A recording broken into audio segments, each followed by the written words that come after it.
Duck shot. More duck shot. Confidentially, those hunters couldn't hit the broadside of a duck. Ah! They got me. Yipe!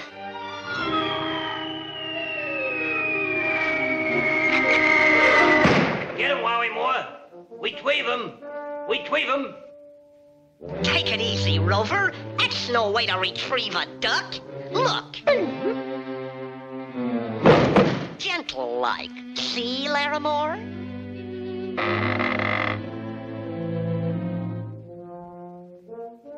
Hello. Sorry I had to plug you, Mr. Duck, but I'm a sportsman. A great, great sportsman. A great sportsman, eh?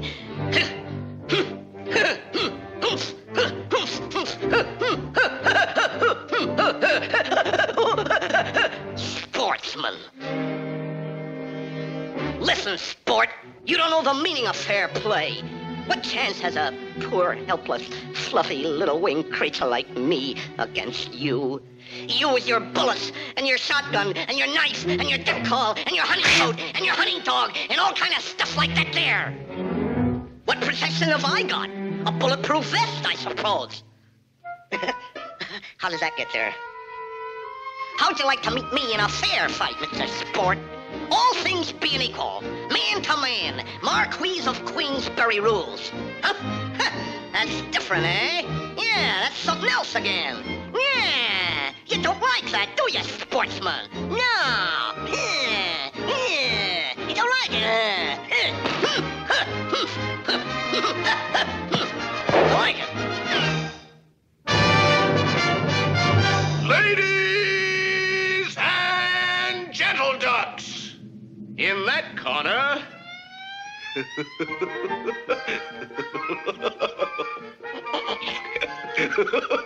in that corner...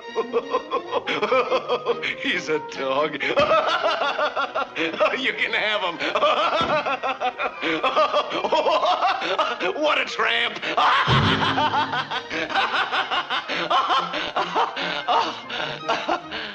Elmer Fudd. Hello. Hooray! And in this corner, a duck who needs no introduction. That outstanding exponent of clean sportsmanship. That champion of champions. Your friend and mine. Our own, our beloved Daffy, good to his mother, Duck.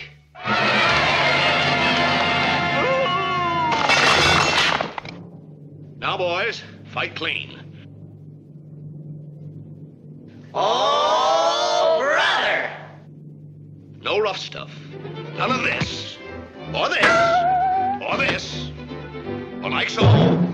Or this. Or this. Or this. You understand?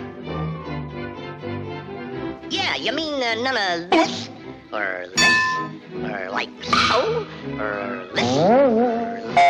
Or this? Or this? Or this? Huh?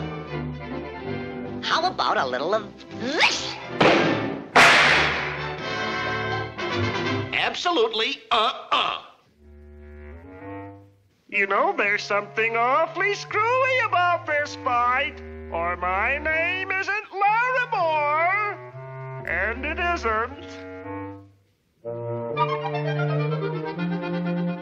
You got him, Punchy Champ. He's practically a dead duck already. Now get in there and fight. Go on in there, knock him out. Give it to him, Champ. Let him have it, Champ. Getting a little thin on top. How about a little something to stimulate the scalp?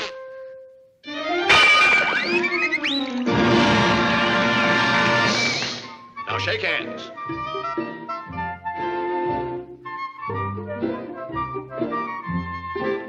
Which hand do you take? That one. Nope. Wrong. Guess again. All right. I'll take that over there. Ain't he a dope? You sure this is the one you want? You're right. The right one. And here's round one coming up. 139.10, you're out. The winner and new champion, Daffy Duck.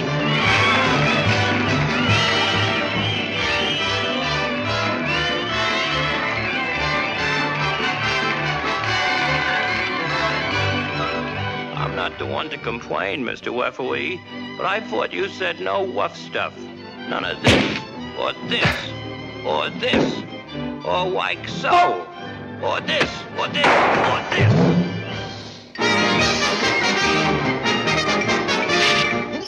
That's all, folks.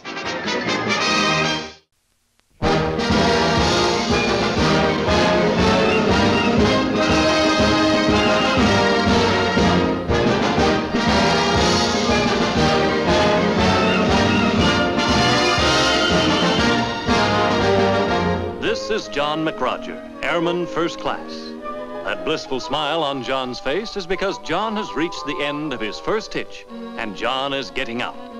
He is now contemplating the advantages that all civilians take for granted, like a solid gold Jagalac, a penthouse overlooking the river, a good job, and a beautiful wife.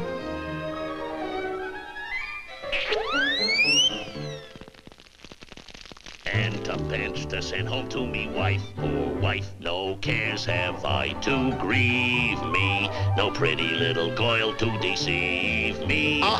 Here it comes. The message. As we go rolling, hi Mac, rolling home. Name is Grogan, technical gremlin, voice class. Yeah, I know, and you're here to show me why I should re-enlist. About all the multitudinous advantages accruing to the re-enlistee. Look, Buster, I don't know what all the trick sarcasm is about, but I'm getting out of this man's Air Force. Capital O, capital U, capital T. Out. Hey, you getting out too? Wait, that's different. Let's pick up our discharge papers together, buddy. Are you kidding? Why, the minute they start talking to you, you'll go all soft and sign up again. But Shut up. Sit down. Honest, I've been dreaming about getting out ever since I got in. All these guys are the same. Pushovers. Wild blue yonder pushovers. I don't know why I'm so soft-headed, but I guess I gotta brief this character so he won't be a patsy and get talked back in. These GI magic wands, always fouled up.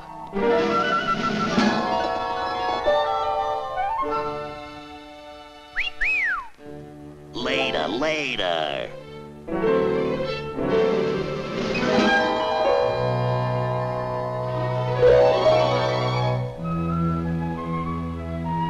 Now then, the first thing they're gonna try to do, they're gonna try to tell you how much better off you'll be staying in the Air Force. Okay, just for the record, let's take a look.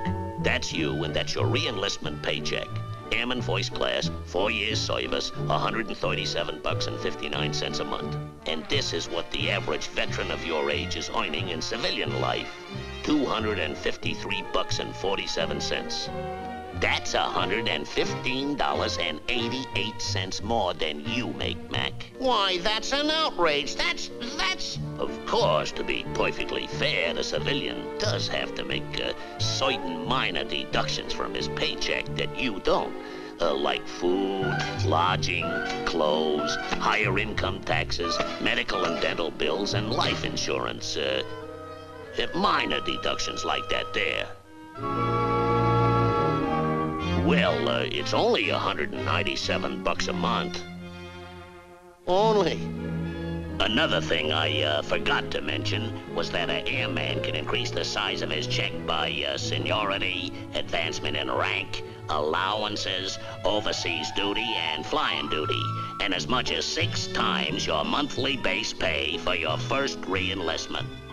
But the civilian still makes more money. Sure, and anyway, the money isn't the important thing, is it, Grogan? It's the job that counts. Brother, you are so right there.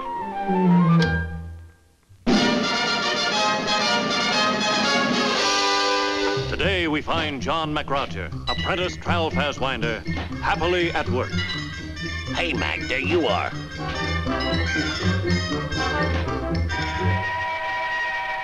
Hey, there you are again. Okay, so you're a little lonely. That's natural. Too bad they don't have service clubs for civilians. But wow, look at them fancy duds. Nothing like pride in your appearance.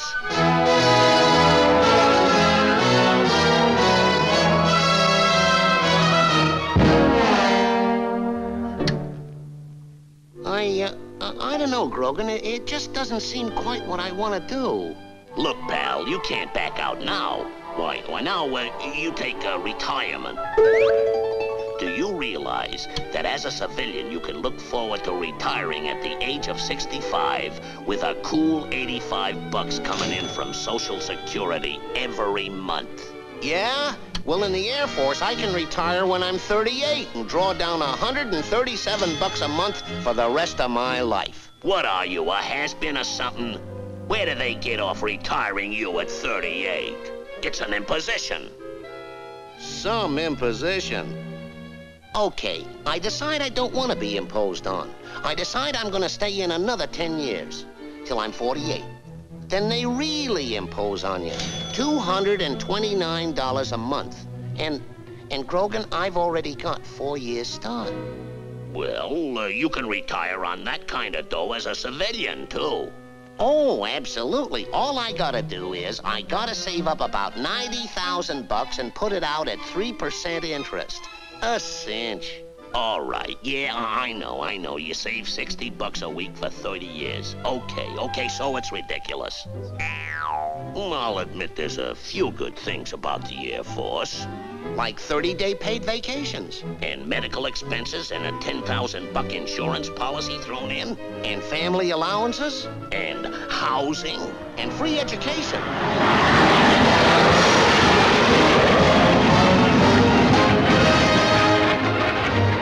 You know something else, Mac? Us guys in the Air Force know more than anybody else in the whole world how to keep these beautiful crates flying. Okay, I've been briefed enough. Let's get going. Yeah, I guess we both know what you want to do now. Right? Look, Buster, if you think you can get by in the Air Force without me, you got yourself another thing coming.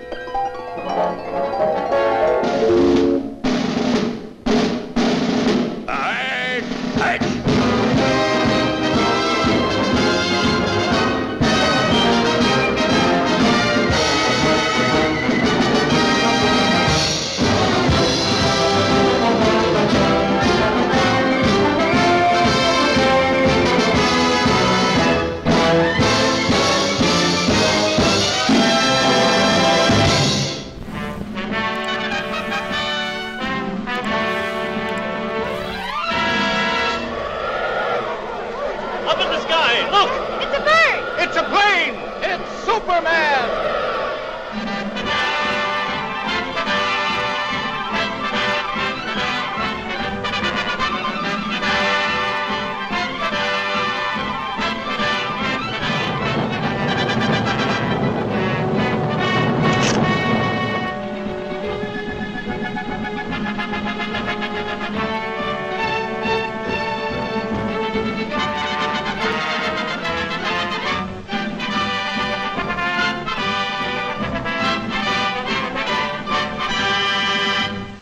Faster than a speeding bullet, more powerful than a locomotive, able to leap tall buildings at a single bound, this amazing stranger from the planet Krypton, the Man of Steel, Superman.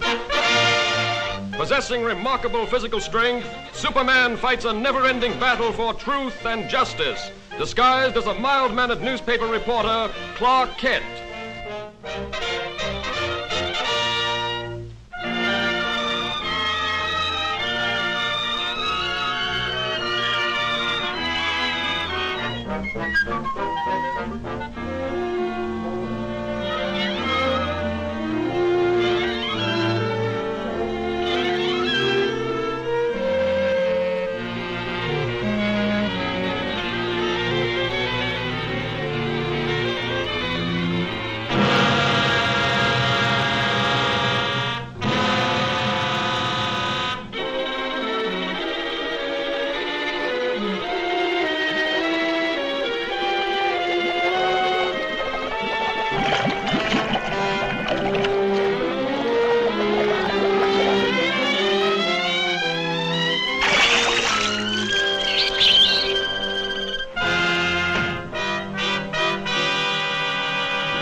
And I still say Manhattan rightfully belongs to my people.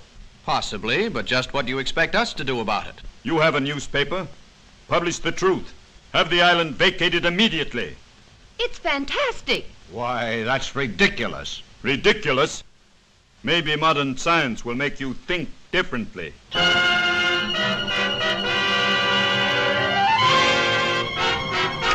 I've never heard anything so absurd.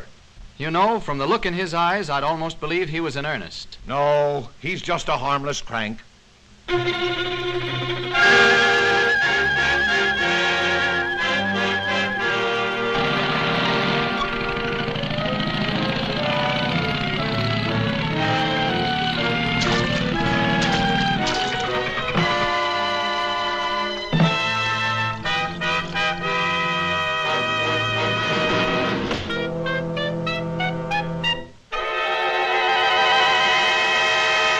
Come ahead, Miss Lane. You wouldn't want to miss this story, I'm sure.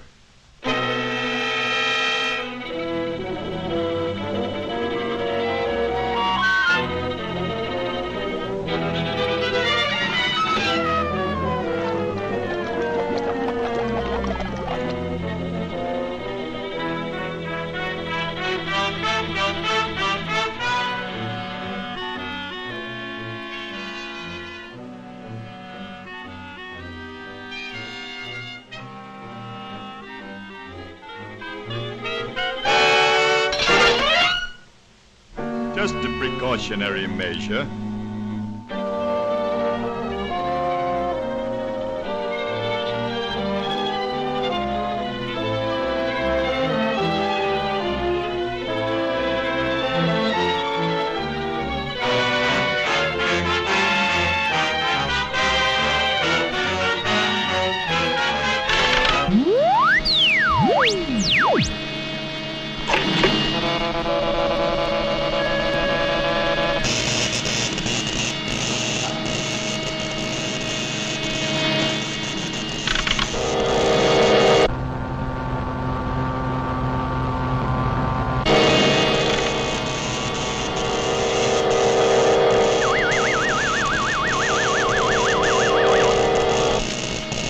Now, Miss Lane, get ready for the greatest story of your career.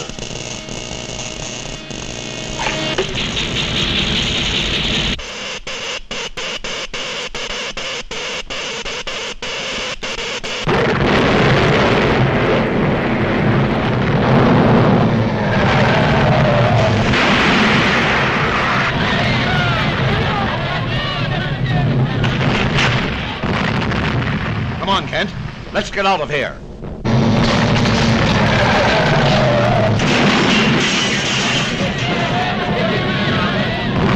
This looks like a job for Superman.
Clara, a girl is still down there.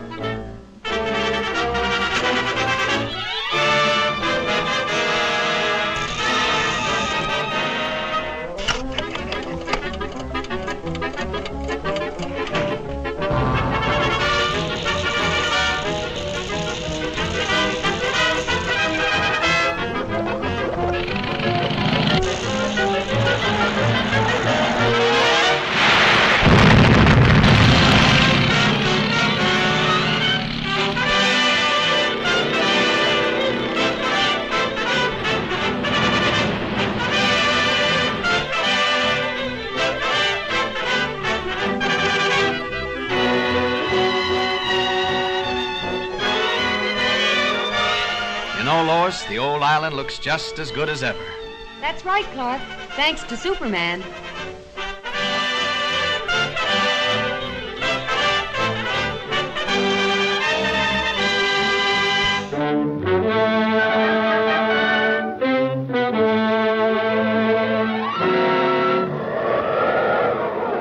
Up in the sky, look! It's a bird! It's a plane! It's Superman!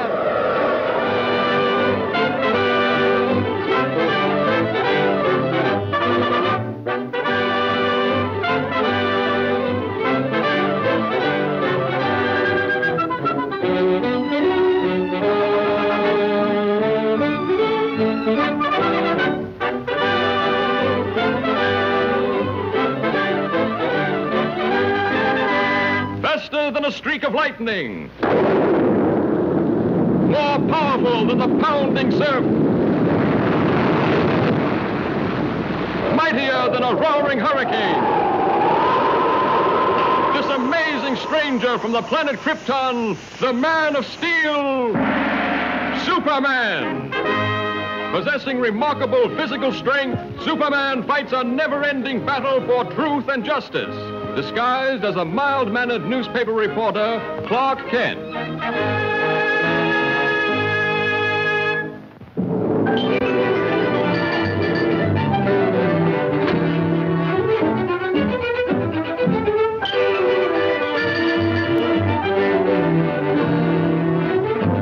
Now look here, Kent. You can't pick your assignments. Hurry over and cover that consumers meeting. But, Chief... But nothing. That's final.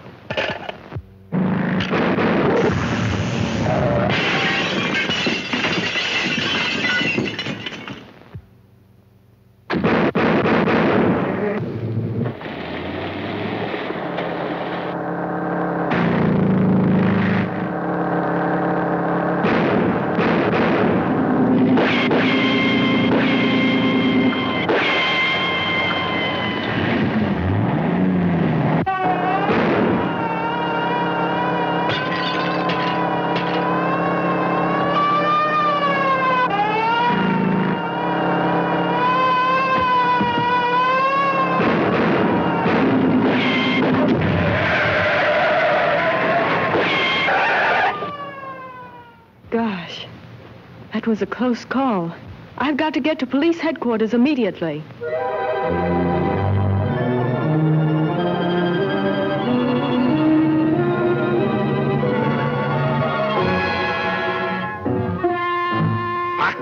You're damnation sharpskuffer. I send you out to bring back that woman, and what happens? You let her get away and bring me this fool. She must not get to the airport. She must be stopped. They are probably the largest and most ruthless gang of saboteurs in this country. I know. For 6 months they thought I was one of them. This briefcase contains a list of their names, together with their diabolical plans of destruction. They will stop at nothing to recover these records. I must get them through to Washington. I understand. I'll see that you have an escort to the airport.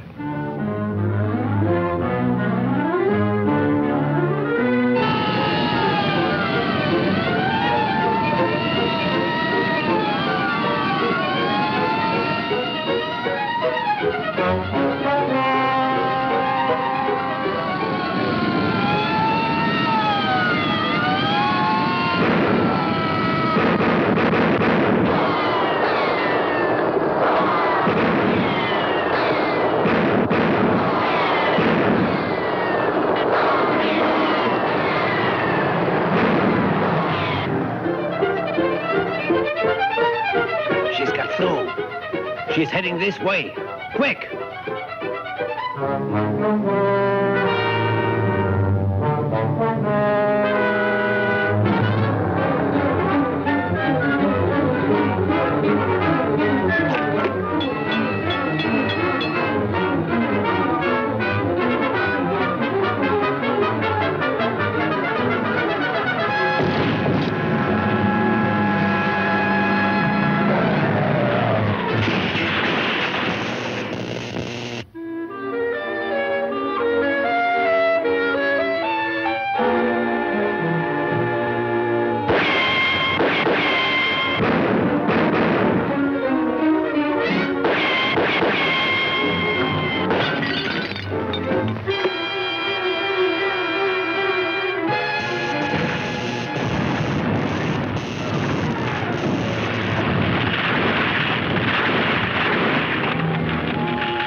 She's strapped on the bridge.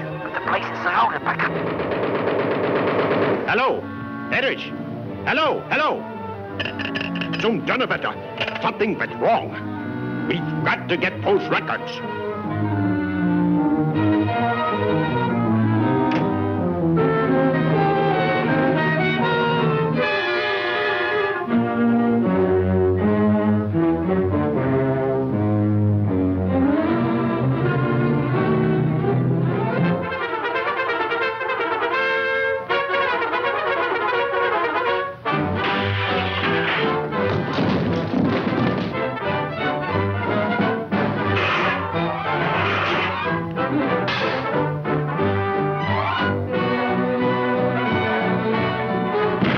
Was ist los? Ist denn alles verrückt geworden?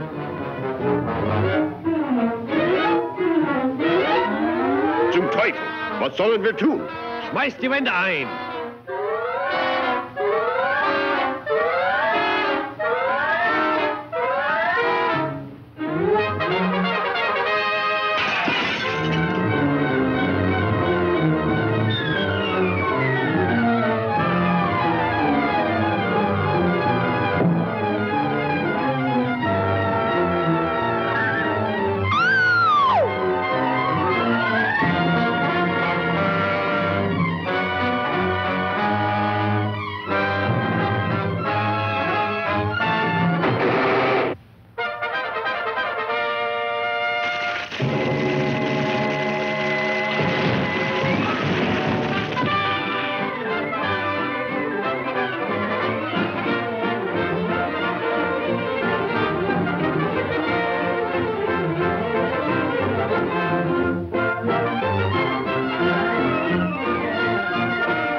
Little Bo Peep had lost her sheep while out in the meadow green. They wandered close by some wolves who were sly, and soon by these wolves they were seen.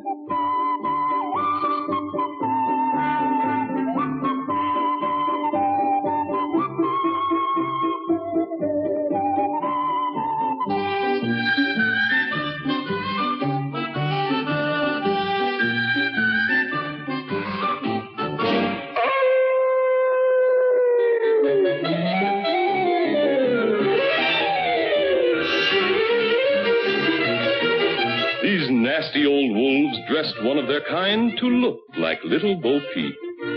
Out he did go with one thought in mind, to capture the poor little sheep.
Lamb chops.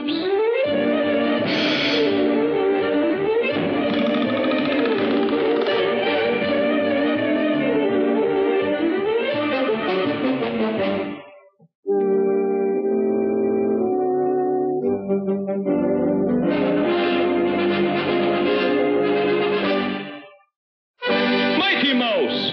He's off.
Mighty Mouse proves again that he's the champion of sheep and men.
Today, at Hog Memorial Stadium, honoring that intrepid space explorer, Colonel Cotton.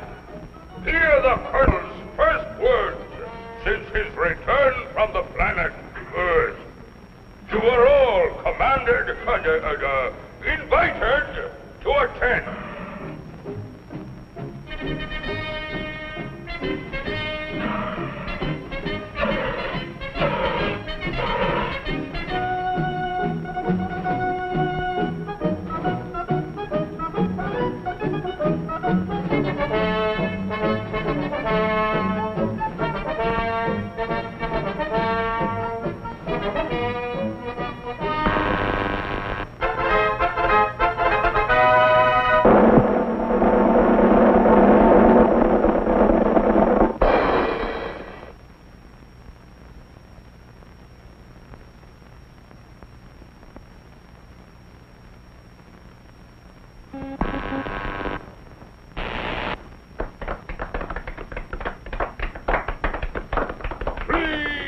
Please, thank you for this unsolicited testimonial. And now, by special permission of the Commander-in-Chief, me, here is Mars' first space explorer, Colonel Cosmic.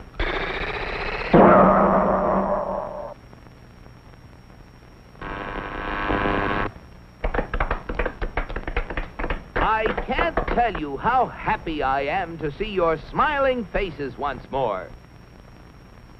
First, let me say that this trip was made possible only by our dauntless chief, Og the Magnificent, introducer of Og Power, which runs most of our industry, and inventor of Og Speed, which doubles the original Og Power. A short time ago, the master was having trouble with the state limousine.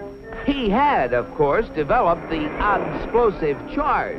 But it was inclined to get a little out of hand, just slightly. And, of course, there was always the problem of friction. Parts rubbing together, heating up, and causing all sorts of trouble.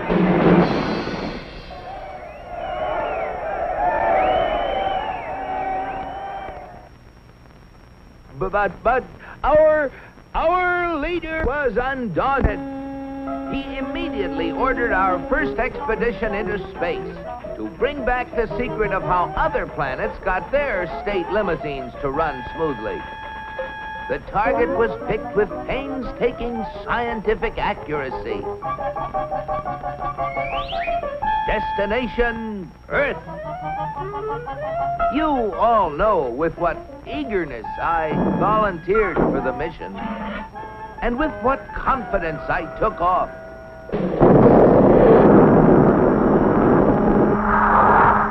I took careful bearings and set out for my goal.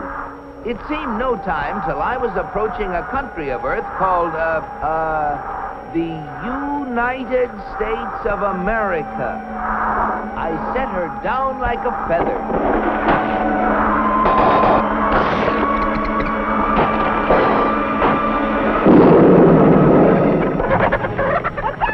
What's all the racket? Naturally, I protected government property by making the saucer invisible. They're after the chickens, Ma! And though the natives showed great interest in me, I decided to make myself invisible, too. Seeing moving lights in the distance, I headed for them. What phenomenal luck! I had landed close to what seemed to be an endless procession of state limousines. They moved quickly, and yet with fantastic smoothness. I just had to get a closer look at one of those Earthmobiles.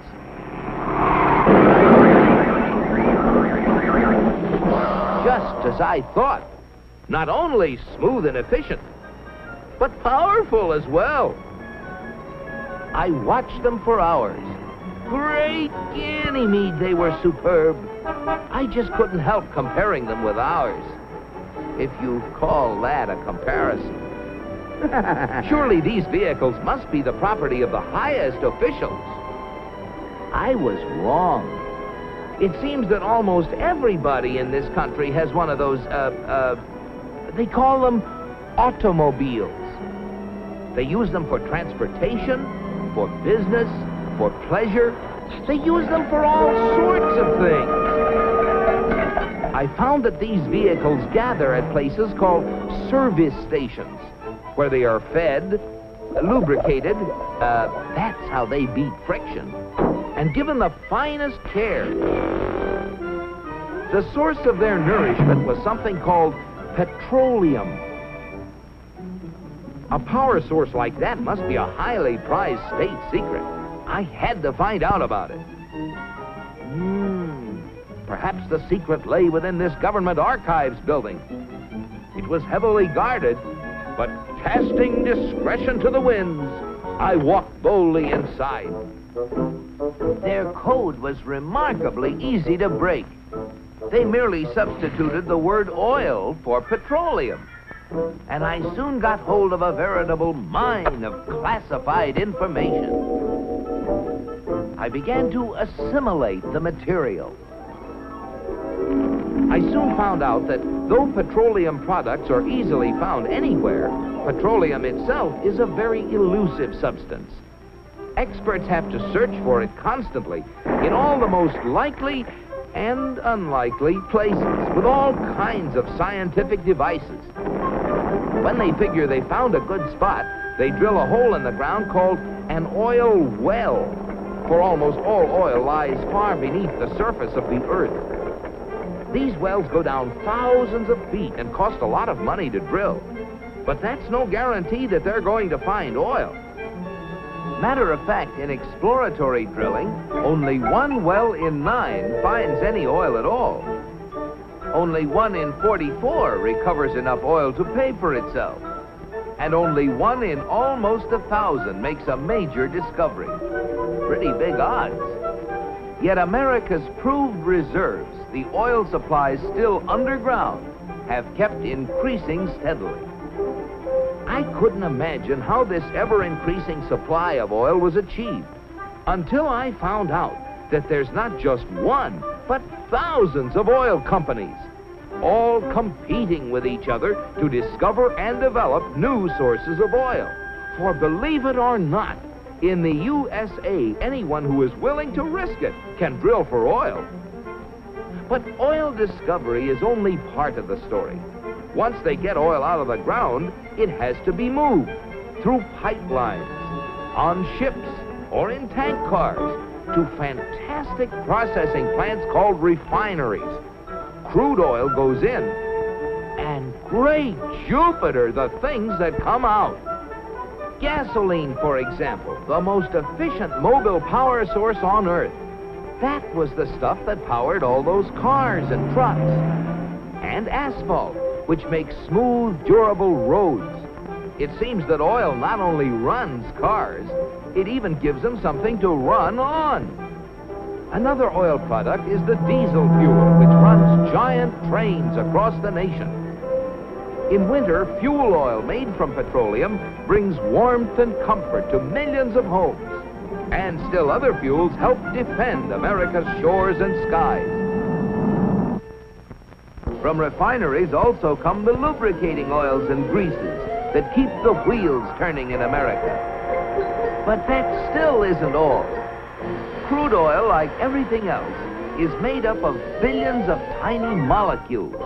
And using the magic of research, oil companies compete with each other in taking the petroleum molecule apart and rearranging it into, well, you name it, fabrics, toothbrushes, tires, insecticides, cosmetics, weed killers, a whole galaxy of things to make a better life on Earth. And you know, it isn't just oil companies that try to outdo each other, competing for the customer's dollar. The same story is true of almost every successful business enterprise in America. The result? A higher standard of living in the USA than in any other country on the whole planet. At last, the secret was mine. And now to get proof of my discovery smuggled past the border guards. In spite of my infinite precautions, one of them became suspicious and gave the alarm. Come back for the eggs, did you? Yeah, Pa! And so, with the fond farewells of the natives ringing in my ears, I took off once again for Mars. My landing was a little bumpy, but I saved my precious cargo. Yes, I brought the secrets back with me, and here they are. The big secret is, of course, oil, which has brought a better life to all the people in the USA. But the key to making oil work for everybody is competition. Fellow Martians, I thank you. Very interesting, Colonel. Oil, huh? Sounds splendid. But that, what was it? Competition. Not our kind of thing at all. Why, competition is downright un-Martian. We'll have oil for everybody. That's what we need. Oh, boy, oil.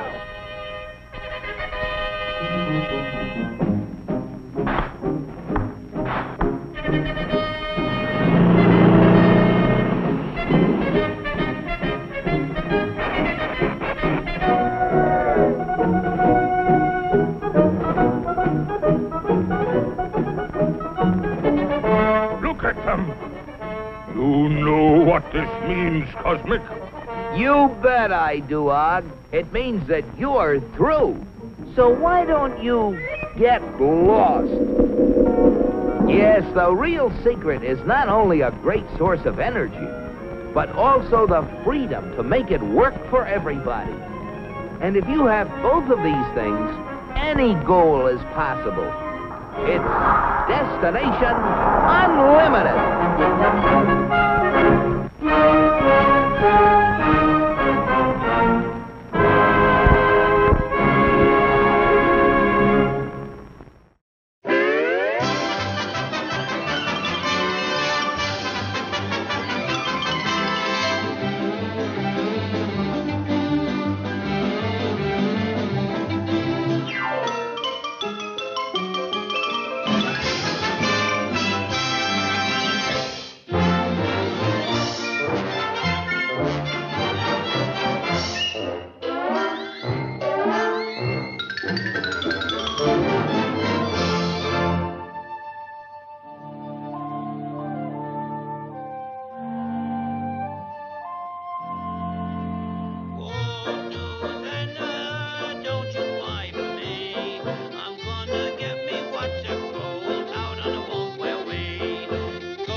I'll never get enough.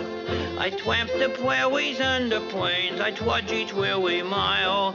I'll twamp and trudge and trudge and twamp until I make my pile.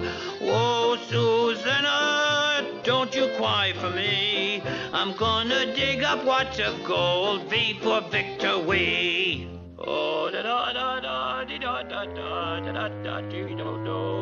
I did I did I did I die die did I die die die die I did I did I die die did I lie lie did I do do do do do do do do do did I die die did I die die did I die die die die did I die die. Hi, neighbor.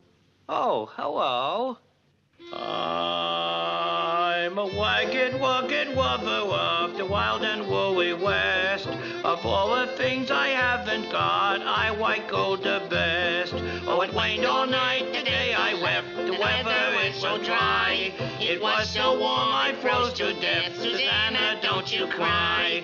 Oh, Susanna, don't you cry for me. I'm gonna get me lots of gold before victory. Good evening, friends.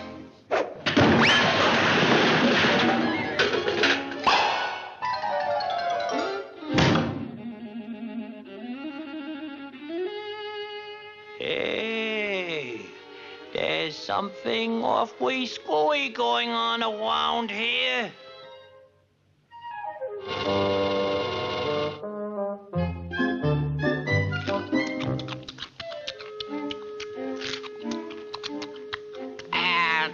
What's up, Doc? Well, one of the strangest things, Hey, smart boy.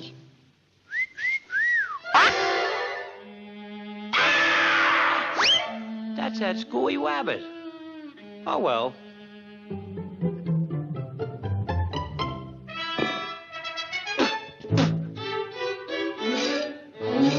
Whoa!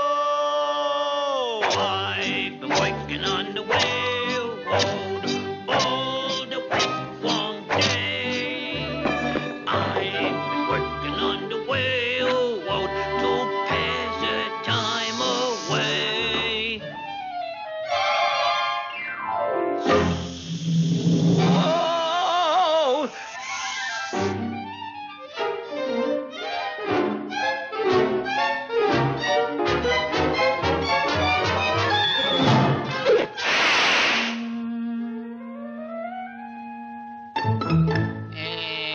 Pardon me, Doc, but, did you lose it?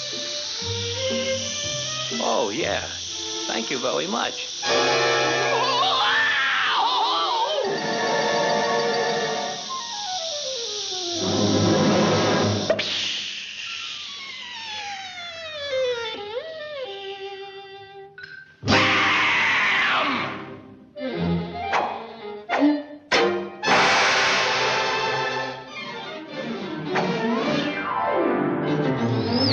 Gold, he found it! Hey, Eureka! Gold, he discovered gold! Gold, what with your gold? Where?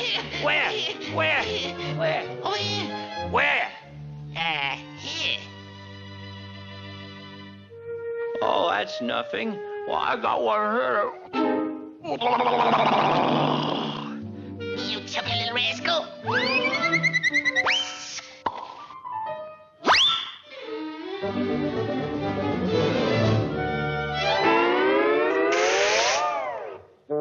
Come out, Mr. Rabbit. I have a little surprise for you.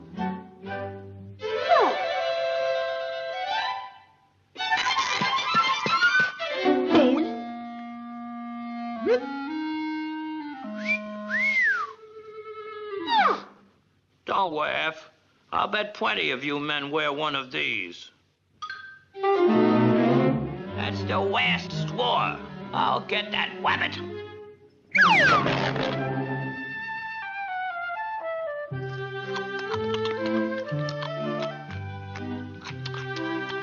Hey, Doc. Hey, Doc, where are you? Here I am. Too bad. Oh, well. Oh, bury me now. I'm the lone fairy. Oh, where the wild coyotes will howl on me. Oh, gosh, ain't I a stinker? La-ta-ta-ting, la-ta-ta-ta-ta, la-ta-ta-ta-ta, la-ta-ta-ta. Rabbit, I came here for gold, and I'm gonna get it. No, not that, anything but that. I got you. I'll show you. You can't do this to me. I'm gonna dethrone you, you rabbit. You weaker. Gold at last. Eureka! Gold at last!